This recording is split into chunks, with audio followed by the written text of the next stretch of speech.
Thunder Rolling in the Mountains by Scott Odell and Elizabeth Hall. Chapter 23 and Afterward. I ran until I could run no longer. My heart raced and my breath came in great gasps. I bent over and placed my hands on my knees. When my breathing slowed, I started off again. I walked as fast as I could. I walked until the stars faded and the sky grew light. I crossed a frozen stream, stepping carefully so that I did not slip. On the far bank, I knelt and broke through the ice with a stone. The cold water gave me new strength. Again, I began to walk. The sun warmed me. I would walk until I left this land behind. By evening, I would be safe across the border. I had not gone far when clouds covered the sky. It began to snow. Driven by the wind, the flakes stung my face. It was hard to walk. I dropped into a gully and pulled the ermine blanket over me. At last, the snow stopped and the sky brightened. When the sun appeared, it had moved the space of my two hands once and then again. It was time to go. Before I climbed out of the gully, I heard sounds. I crawled beneath the blanket and waited.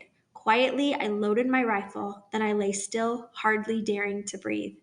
A single horse galloped past me. I peered from beneath the blanket. On its back was Charging Hawk. His eyes were narrowed and his face was grim. If he found me, I would pay dearly for my escape. While the sun moved across the sky, I did not stir. The white blanket blended into the snow. From 3 steps away, a rider could not see me. I slept. When I awoke, the shadows were gathering. The sun was low, and the first star shone in the sky. With my hands, I scraped snow from the ground. I ate only a little, enough to stop my thirst. Still, I waited. At last, Charging Hawk returned. His horse gleamed white in the dusk. Charging Hawk was weary from dancing all night and riding all day. His head was on his chest, and he no longer looked for me. He passed the spot where I lay. I reached for my rifle. I peered down the barrel and aimed it with care. When the gun spoke, the bullet would strike him squarely in the back. Slowly, I began to squeeze the trigger. Then my eyes filled with the sight of bodies strewn across the ground. I saw the dead people. I saw my mother. I saw Swan Necklace. I saw Alicott and Fairland. I saw all our dead chiefs, our dead warriors, our dead women, our dead children.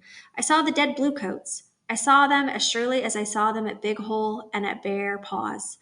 My father's voice spoke in my head. I heard him say, "This hatred sickens my heart. All men were made by the same great spirit, yet we shoot one another down like animals." My finger fell from the trigger. The rifle slipped from my hand into the snow. I did not pick it up. Sometime the killing had to stop. I had no hate left. I watched Charging Hawk ride out of sight. It was over. I got to my feet and walked towards the old lady's country. Afterward. The sound of running feet reached Sitting Bull's camp, where she found Whitefeather, who had left Bear Paws with Whitebird's band. Sound of running feet stayed with Sitting Bull for about a year. Then she returned to Lap Y.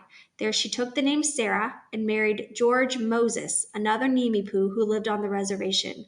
She never saw her father again. Chief Joseph and the 400 Nemeepoo who surrendered at Bear Paws spent the winter at Fort Leavenworth in Kansas. The land set aside for them lay between a lagoon and the river, and sickness swept through the camp. Many fell ill with malaria. Within a few months, 1/4 of the Nemeepoo were dead. The next July, they were taken through the summer heat to reservation lands in what today is Oklahoma.